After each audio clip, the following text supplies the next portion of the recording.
right, we're back with the Fox News Alert. Federal agents have raided the home of that man who is the suspected Colorado shooter. Agents entered the suspect's 7-bedroom home about 30 miles from where he allegedly shot and killed 10 people at that grocery store. The suspect lives there with his family. He's expected to make his first court appearance tomorrow. Of course, we will continue to have all the coverage here on the channel. That's right. You can follow the developing story on the Fox News channel and the Fox News app. Download it now. Just open your camera and scan the QR code on your screen. That's going to do it for us this morning. Rachel, Steve. Great being with all of you. That's right. So join us tomorrow, same time, same channel. Right now, here's America's Newsroom. Thanks, guys. Good morning, everybody. Will President Biden bypass Congress and take executive action on gun control? He's already calling on lawmakers to ban assault weapons. Senate Minority Leader Mitch McConnell is our guest. Coming up this hour, we'll talk to him about a number of things momentarily here as we say good morning. It's a Wednesday, tough day yet again. I'm Bill Hemmer. Good morning to you. And Dana, good morning to you. Good morning. Good morning. Yes, I'm Dana Perino. This is America's Newsroom. So much to talk about with Mitch McConnell, the big power grab attempt by the Democrats. They'll be talking about it today in the Senate. A lot of questions for Senator McConnell. A lot of questions about this killer in Boulder, Colorado.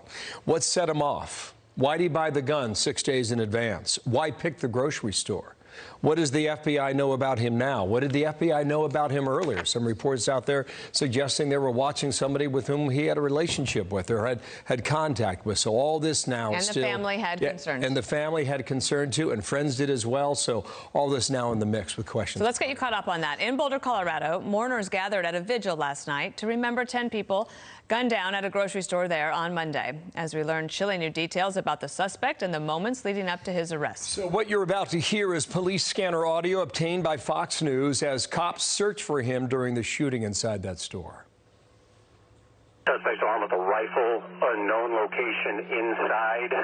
As soon as we get a SWAT element with rifle shields, I need to push into that officer. He's about 30 yards inside the store down. We cannot get to him. We have no known location of the shooter, and we think he might be setting up an ambush. We've got a couple bodies down close to the entrance of the door. We do not know where he is. He is armed with a rifle. Our officers shot back and returned fire. We do not know where he is in the store. I need the internal drone to fly so we can get intel as to where the suspect might be hunkered down before we can push into the store. Jeff Paul is reporting live from outside the King Soopers grocery store in Boulder. Hi, Jeff. Hi there. Yeah, well, authorities say this investigation is still in its earliest phase, and that's pretty clear by how it looks like outside the King Soopers grocery store where the shooting happened. It's all fenced off, but that hasn't stopped folks from showing up here to pay tribute to the 10 innocent people who were killed. People have come by and left flowers, candles, and signs with the words, "Boulder Strong." A cellist even showed up to play and pay tribute to the victims. They're trying to honor people like police officer Eric Talley, a father of 7 who was the first on scene. People like Ricky Olds, a 25-year-old who was a manager at the grocery store. Kevin Mahoney, a dad who had just walked his daughter down the aisle last summer. And Denny Stong, just 20 years old, worked overnights at the store, who friends and coworkers say they just can't say enough good things about. I saw him yesterday. He got coffee from me. Just how much he cared. He was very honest. Now, the suspect, 21-year-old Ahmad Alyssa, faces 10 counts of first-degree murder. A police affidavit reveals he bought an assault-style gun just last week. According to the New York Times, his identity was reportedly known to the FBI because he was linked to someone else who was under investigation. His brother described him reportedly as someone with mental health issues. Former classmates described him as someone with a short fuse. Boulder's police chief is assuring the community about how this case will progress. We are committed with state, local, and federal authorities for a thorough investigation, and we'll bring justice to each of these families.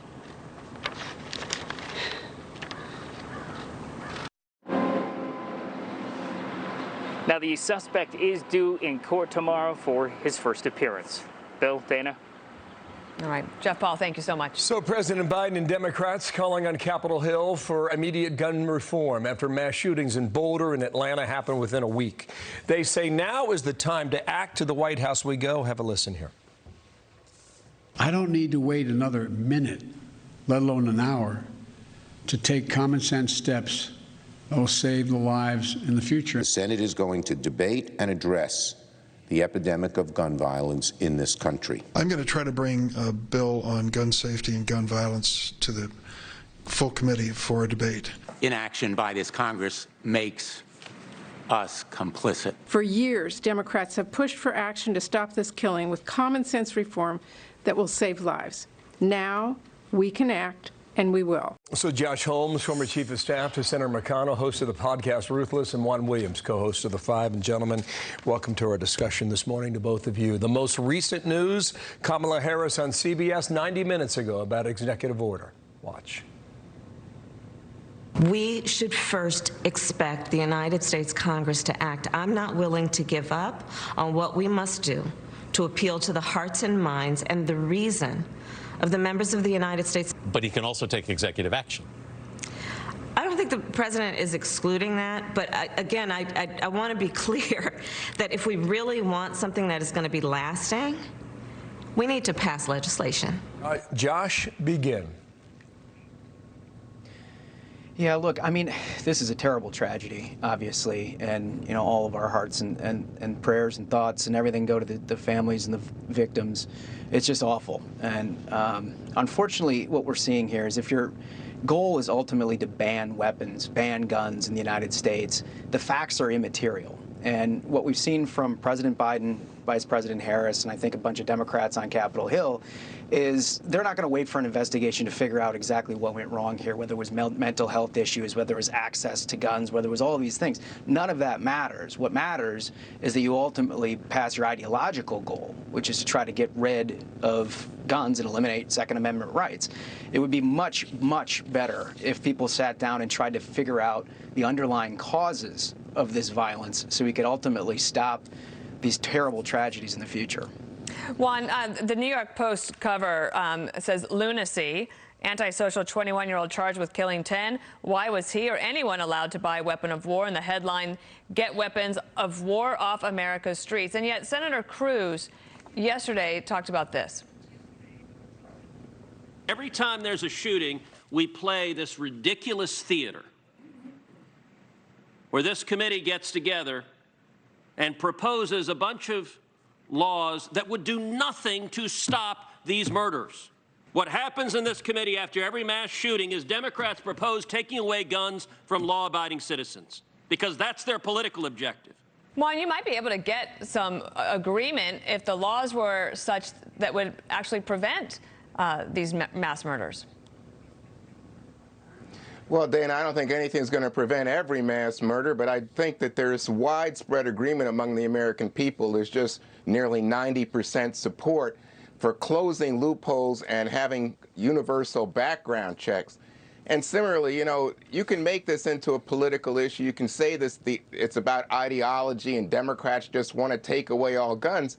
But I just ask everybody to remember that from '94 to 2004, we had an assault weapons ban. As I've said, we have tremendous American support across political lines for universal background checks, for things like red flag alerts on people who do have mental issues or involved with spousal abuse, convicted felons.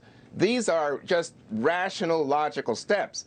And I think that President Biden, Vice President Harris are right when they say, let's get away from the polarization for a second and think about people who are being victimized, that public safety should be a constitutional right. We shouldn't have to worry every time we go to the grocery store, send our children to school. And that's where we are in this country. Josh, whether it's Atlanta or Colorado, would a background check have prevented either individual from buying a gun that day, based on current laws, the way it's set up, and the way we understand it? I mean, the fact of the matter is, Bill, we don't know yet, which is what, you know, sort of my point is here. I think there needs to be an investigation to try to figure that out. But, you know, to Juan's point, in discussing the assault weapons ban that was in place for 10 years, well, you know, I mean, Columbine happened during that ban. right? There are 760 some odd people killed by gun violence in Chicago last year that has some of the most restrictive gun laws in the entire country. All of the things that Democrats are proposing are even more significantly enforced in Chicago, and yet that leads the nation in gun violence. If your goal is to try to eliminate guns, that's always the answer. If our goal is to eliminate violence, we need to seriously examine things like the mental health situation. Where it intersects with guns, I agree with Juan. I think there should be additional legislation at that if we can figure out a way to do this in a way that doesn't violate people's civil rights, civil liberties, and ultimately can get at the underlying cause of this violence. Well, that's going to be a long debate, and we appreciate you both coming on, talking about it, getting us started this morning on America's Newsroom. Coming up thank you, gentlemen. Coming up this hour, we're going to talk to Governor Jared Polis out of Colorado about the shooting in Boulder. So we'll get more information, hopefully, when we talk to him. Join us. Plus, Senate Minority Leader Mitch McConnell will join us this hour. We'll talk to him about everything from the Democrats' new push for gun reform to filibuster changes and Biden's next big spending bill, and it's a doozy. You mentioned the New York Post piece. One line, I mean, if you get a chance to read it, check it out, NewYorkPost.com. Curbing guns is what led to New York City's 3-decade reduction in murders. It wasn't easy. A lot of the laws were controversial. Some of the tactics were controversial as well. But over time, it made a big difference in making New York City But so controversial that many Democrats and liberals wanted to repeal some of those, and police are frustrated by that. So there's all that. Meanwhile, conditions on the border, they're getting worse by the day, as we've been telling you. Now, White House officials, along with a small group of lawmakers, will travel to one of the migrant camps today. We have live Fox team coverage. Kristen Fisher is standing by at the White House, but we begin with Steve Harrigan at the border in Donna, Texas. Steve, tell us what you're seeing on the ground. Dana, a lot of construction here. You can hear it and you can see it as those tents are going up here and buses rolling in. This is the customs facility that's gotten a lot of negative attention for overcrowding over the past couple of days, with some pictures of overcrowding. Children on the floor, on mats, sleeping right next to each other with foil blankets. There's been a real scramble here to try and house unaccompanied minors. These are age 17 and younger, people who come to the U.S. with no lawful immigration status or parents. They're on a pace right now for about 17,000 of them to arrive this month, and under the Biden administration, they are not being turned back. There's a scramble really to try and build facilities, a second facility being built in Carrizo Springs, Texas. That's going to hold just 500 people.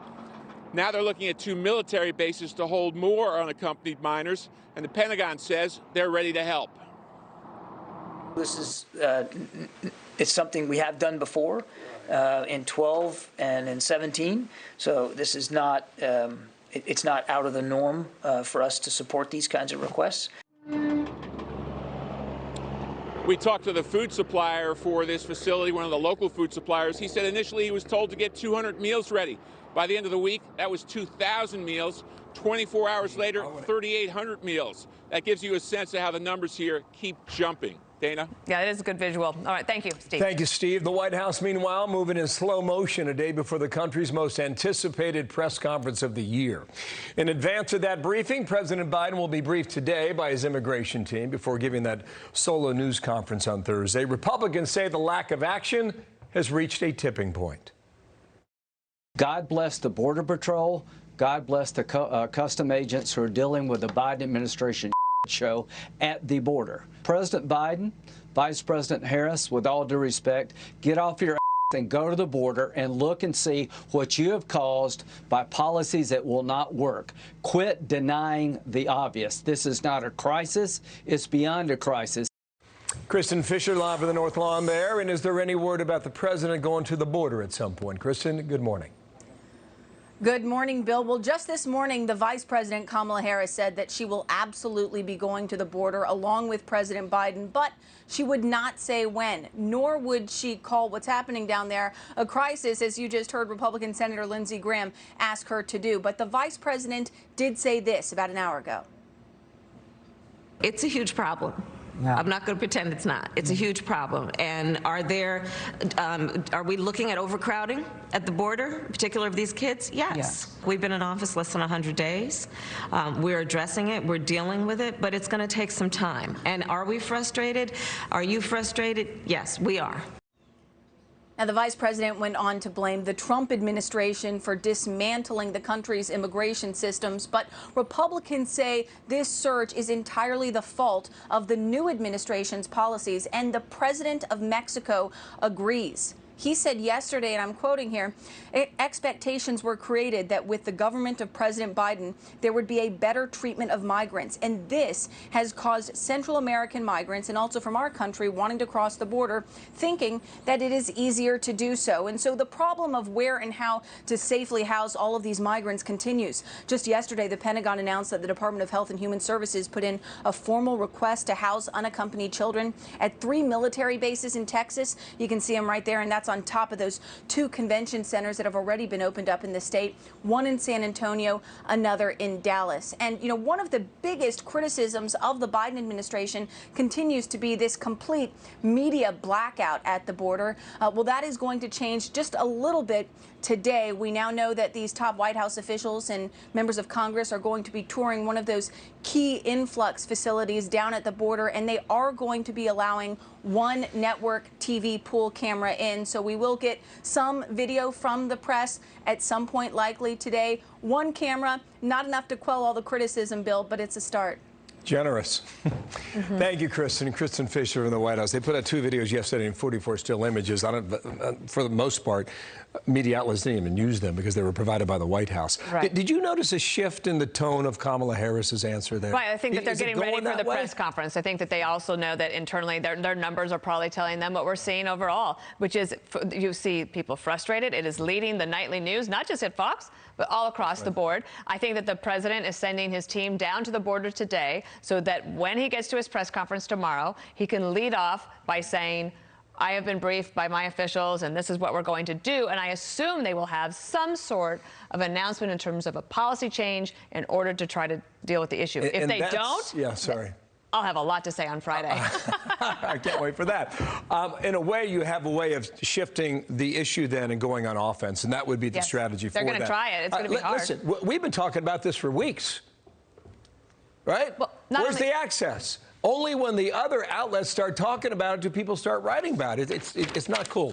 Washington Times reports this. I'm going to get your reaction on this. White House elevates VP with Biden-Harris administrative directive, and apparently Biden-Harris administration was sent out today and put in bold letters there. I don't know what that's about. I want to learn more about it. So technically, that's true. Right? It is the Biden-Harris administration, just like it was Trump-Pence, Bush-Cheney, Obama-Biden. But it seems to me that there might be something a little bit more to this in which they want to make sure that they have Harris prominent because she is the first female to achieve that position, to be elected as vice president. And they want to make sure everybody includes her. All right, we'll or see. Maybe she wants to be included more. We'll see if something else is there or not, huh? 17 past. North Korea conducting its first known missile test since President Biden took office. Took days to report this, what prompted it, and how the White House is responding today. Dana? Some liberals on Twitter are forced to pump the brakes after some early assumptions about the Boulder shooting suspect. Guy Benson is here to react. Also, Washington Post says it's never too early to talk to your kid about social justice. Like 3 months old. We're not making this up. The paper's short-range missiles and what is seen as a direct challenge to the Biden administration. Lucas Tomlinson is following the story from the Pentagon. Lucas, it was bound to happen. That's right, Dan. It's the first time in nearly a year North Korea test-fired missiles. President Biden downplayed the launch. Was it about Korea and firing of the rockets what you've learned? We have learned that there's nothing much has changed. Consider that to be a real provocation by North Korea? No. According to the Defense Department, it's business as usual. There's no new wrinkle in what they did. Officials say North Korea fired a pair of cruise missiles into the sea off its west coast on Sunday. It's the first missile test since President Biden took office. These missiles are not sanctioned by the UN. North Korea is banned from testing ballistic missiles, not these short-range cruise missiles. The test comes days after Secretary of State Blinken and Defense Secretary Austin visited South Korea. On a call with reporters yesterday afternoon, U.S. officials called this normal activity from North Korea. While many were gearing up for the U.S. presidential election in October, North Korea paraded a new new arsenal of missiles in a massive military parade on October 10th, including a new intercontinental ballistic missile to mark the 75th anniversary of the founding of the Communist Party in Pyongyang. U.S. officials say North Korea has between 20 and 60 nuclear warheads and continues to grow their stockpile. During the 2-hour nomination hearing yesterday on Capitol Hill, it's notable that the next commander to lead all U.S. forces in the Pacific was not asked one question by a senator about North Korea. All the focus was on China. Dana. Lucas, thanks for the update. So now the suspect in the Boulder shooting has now been identified as a 21-year-old man of Syrian descent. Been in the country a number of years, but if you look at these tweets and messages online after the massacre, some liberals online rushed to blame the attack on a violent white man. They did it repeatedly. Guy Benson's here to talk about this. Guy, good morning. What do you make of it? Hey, Bill. Dana and I had a really substantive conversation about this on the radio yesterday. Look, when something horrific happens, a senseless act of violence, I think the natural human impulse is to try to make sense of it. And for a lot of people, that goes to sort of retreating into intellectual safe spaces, if you will, with narratives that make sense based on prior experience or based on various biases. That definitely should not be the case for journalists and members of the media. It's incumbent on us to at least try to wait and get facts and then inform people who are casting about for information when it comes to what has happened, why, and then a conversation can start. But if we're starting with conjecture, if we're starting with narrative, including in the press, we're in a very dangerous place.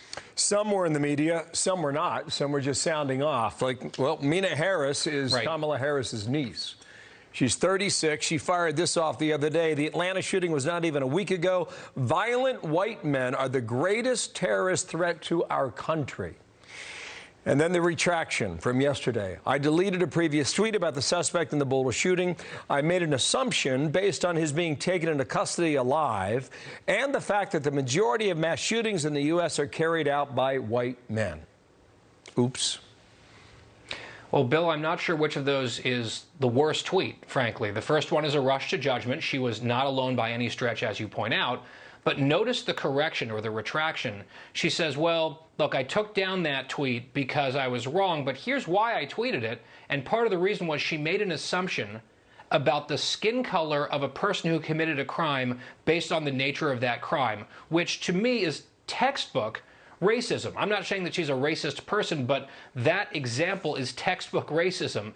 And I would also note that mass shootings, if you go back over the last few decades, and I've read studies about this because apparently, unfortunately, this is something that we're talking about, mass shooters tend to align with the overall racial makeup of the U.S. population. So it was a rush to judgment based on assumptions that were at least partially faulty and certainly racial.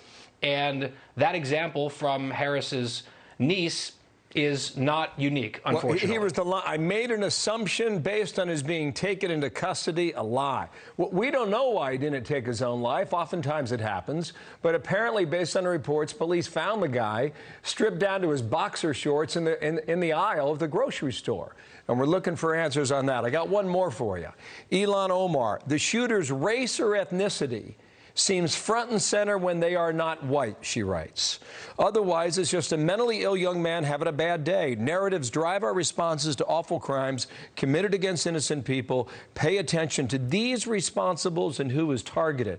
The shooter's race or ethnicity. Your reaction on that, then, Guy? Well, I think that for a lot of people, they're willing to race, depending on the race of the suspect, and including, it seems like Ilhan Omar, she's thinking a lot about it, and she's also distorting what one of those law enforcement officers said in Atlanta. That's a separate issue. But look, I agree. I think that we shouldn't obsess or jump to conclusions about a crime or a horrible atrocity based on the race of the person involved. Once the name of this shooter in Boulder was released, some people said, ooh, that's a Middle Eastern name. Let's assume X, Y, and Z might be the case. And now we hear from the guy's family, and it appears that he was probably very, very mentally ill. How did he get his hands on a gun? That's a fair question, but the questions have to start from a point of factual information. That's not what happened in many, many cases this week. And it's an unfortunate pattern in our society right now. Hopefully we get a few answers today. Guy, thank you. Guy Benson, your analysis today. Thanks for coming on. Thank you. As America looks to contain COVID, why are migrants getting released into communities without being tested? We'll talk to the mayor of a Texas border town about the challenges he's facing, plus this. And back in early 2018, Senate Democrats used the filibuster to block government funding and force a brief government shutdown over, of all things, immigration. Mitch McConnell slamming the Democrats' latest power grab as they push another multi-trillion-dollar package that would transform America. The Senate Minority Leader will join us to weigh in ahead. What you say? Hi, Bill. Well, this really speaks to resources on the ground here being stretched completely thin and overwhelmed by the surge of migrants that we're particularly seeing here on the ground in Roma, Texas. Let me explain and put into context what my photographer found this morning when we arrived right here for our first live shot today. It was still dark out, but he noticed that there were some migrants standing by a Border Patrol truck. They were waiting there for about 10 minutes. At some point, my photographer decided to go up to the Border Patrol truck to let them know that the migrants were essentially waiting to be processed and standing by after they just got off the boat from Mexico here on U.S. soil, and this is what he found.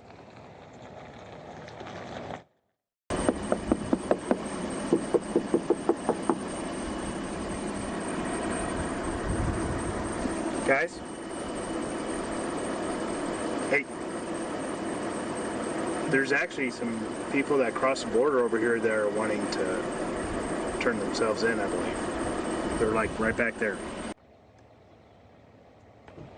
And Bill, where I am in Roma, Texas is called Smuggler's Paradise because this is a route that the cartel uses to smuggle humans across the border. They pay the cartel for access, they buy wristbands, and they drop them off right on the path behind me where the river is. I was here last night from 11 p.m. to 2 a.m. taking iPhone video. I saw around 150 people get dropped off by the boatload, walk onto U.S. soil, and the Border Patrol not apprehending them, but instead kind of just corralling them and escorting them to a parking lot where they're being processed. So we talked to locals here as well who are concerned because where they live is not secure.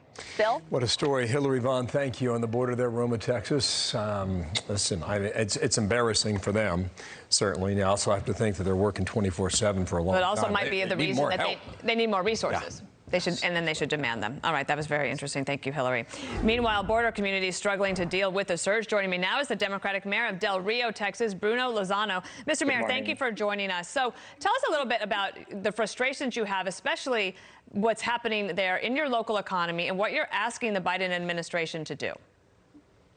You know, we just saw just previously what's happening in the border. You have unlawful entry into the United States between port of entries, yet the administration extended for another month through April 21st to keep our lawful port of entry closed for non-essential travel. And that's taking a direct hit to all of border communities as we do rely on, visa-holding Mexican nationals to come and spend and shop and visit their families in our border town communities. Yeah, so that is hurting you there. You ran because you wanted to bring economic development to your area. That's very hard to do in the middle of a crisis. And you told Selena Zito, of a national political reporter for Washington Examiner, that you don't have the luxury of waiting for the Biden administration to deal with this. You have to figure out a way to protect your constituents. Absolutely. I don't have the luxury to wait and debate this crisis that's happening on the border. I have residents that are calling me and asking me, what are we going to do about safety and security? We have migrants coming into our municipal golf course and our city parks, and they're asking our residents for money and for shelter and for food, all the while that the administration continues to do Band-Aid operations. There's no actual long-term plan or even a short-term solution that I'm seeing that's going to solve all these immediate problems. Also, you believe there's been, this is a national security issue? Absolutely. This is the largest breach of national security, in my opinion. I'm a United States Air Force veteran. I was security forces. I patrolled perimeter fences and kept our nation secure, at our bases and our deployment. I was at Ali Al Salim, and that was my primary duty, is to prevent people from coming in unlawfully. And this is what we're happening right now. No matter how you look at it, it's unlawful entry. It's not lawful to enter between two ports of entry. Mr. Mayor, thank you. You also point out that your county there, it was one that flipped to President Trump, turned red, and you pointed this issue as one of them. I'd love to stay in touch with you, and good luck to you and your constituents. Thank you. Thank you. Thank you again for having me. Have a good morning. We got a very interesting story down there. Teachers union saying it's not comfortable with the revised CDC guidance to have students sitting about 3 feet apart instead of 6 feet, allowing more kids into the classroom. The nation's second largest union now urging the agency to reconsider, saying that members are not convinced there's enough evidence to support the shortening of the distance required. What in the world? That is ridiculous. There is so much dishonesty in all of this. Was it 6 months ago they talked about 6 feet? About a week ago, 5 days ago, they talked about 3 feet? And they still say they're not. But I thought we were going to be following the science now. I agree. That's what we said for a year, right? Well, you know what? When they say that, it makes me want to scoot closer to you. Right on. The science says it's okay. Yes, it does, Dana. That's why. All right. As people in Colorado mourn the loss of 10 lives and search for the why after that deadly shooting there, we'll talk to the governor about what he wants to see happen. Plus, Senate Minority Leader Mitch McConnell joins us next as Democrats make a push for gun reform. But can he get his party on board?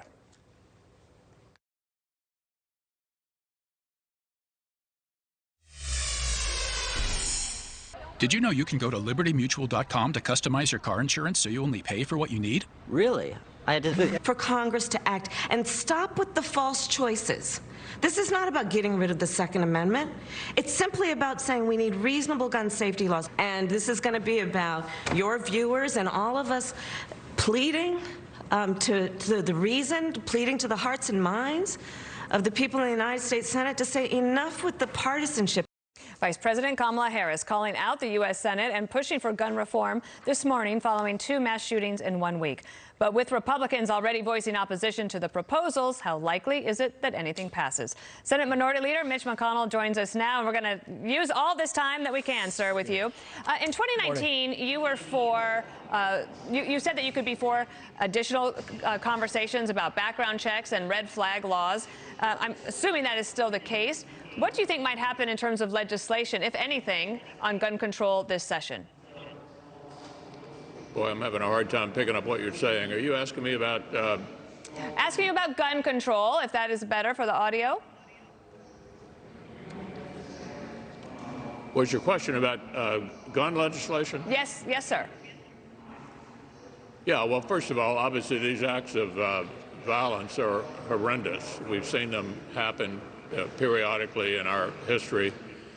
It reminds us that the real challenge here is mental illness, and identifying people who are likely to do this kind of thing in advance is very, very difficult. With regard to the gun legislation over in the House, I don't think it would address this issue. But if the Senate Majority Leader, Senator Schumer, wants to bring it up, we'll be happy to debate it. But I think the focus ought to be on identifying people in advance who have the capacity and the interest in carrying out these atrocious attacks. This is COVID Cable, so to our audience, be patient with us. We're going to try and crank up the audio so we can continue. Got a number of topics here. H.R. 1 comes up in the Senate in about 12 minutes from now. It would massively change the way elections are carried out in America. Raphael Warnock called it the fight for the foundation of democracy. What is in H.R. 1 that would fundamentally change elections in America? Well, first of all, it's a federal takeover of the way we conduct elections, every election in America. The first outrage is it takes the Federal Election Commission, which has historically been 3-3, so neither party could take advantage of the other, and turn it into a 3-2 agency to police the speech and political activity of America, but to do it in a partisan way. And of course, the president would get the tie-breaking vote to point number 3. So it turns the Federal Election Commission from a judge into a prosecutor.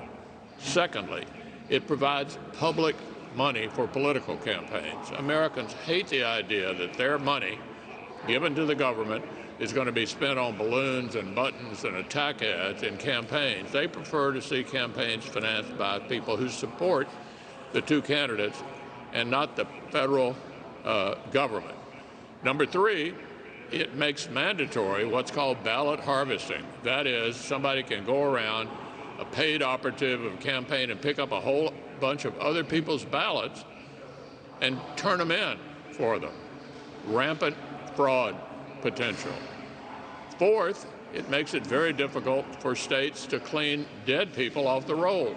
So this bill obviously is designed to make it easier to cheat, to subsidize campaigns by the federal government, and to have one party take over the enforcement of American elections. It's an atrocity. Every Republican opposes it.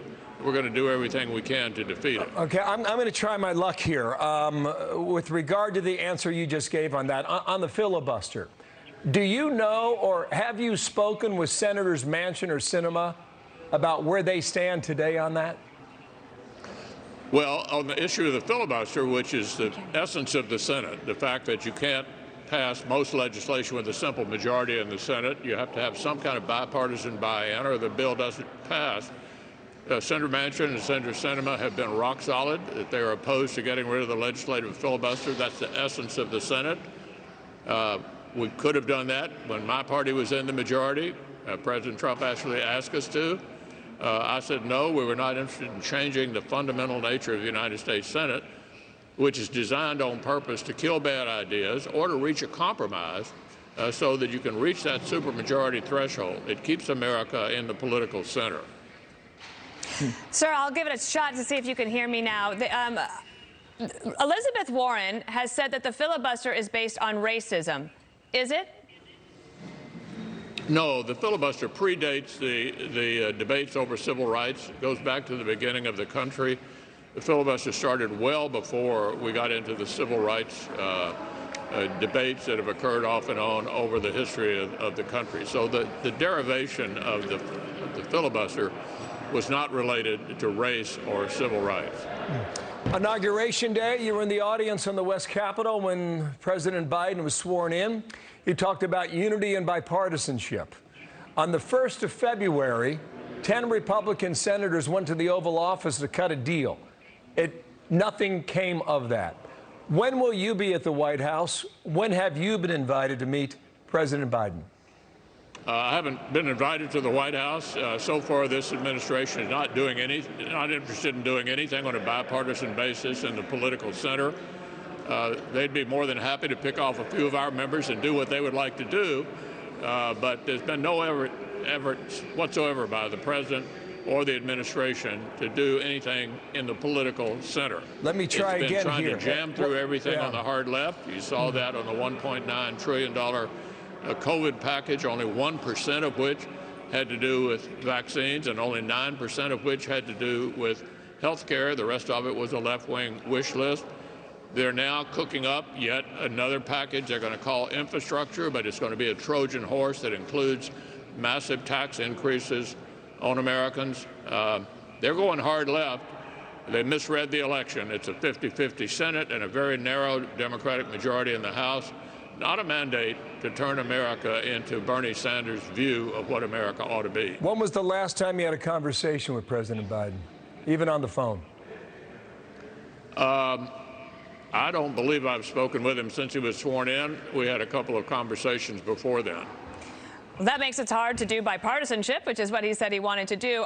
The Republicans pretty much got rolled on the $1.9 trillion, and now the infrastructure bill comes. They say between $2 to $3 trillion. Do you anticipate that the Republicans will be able to push back at all? And how might you do that, given the situation that we're in?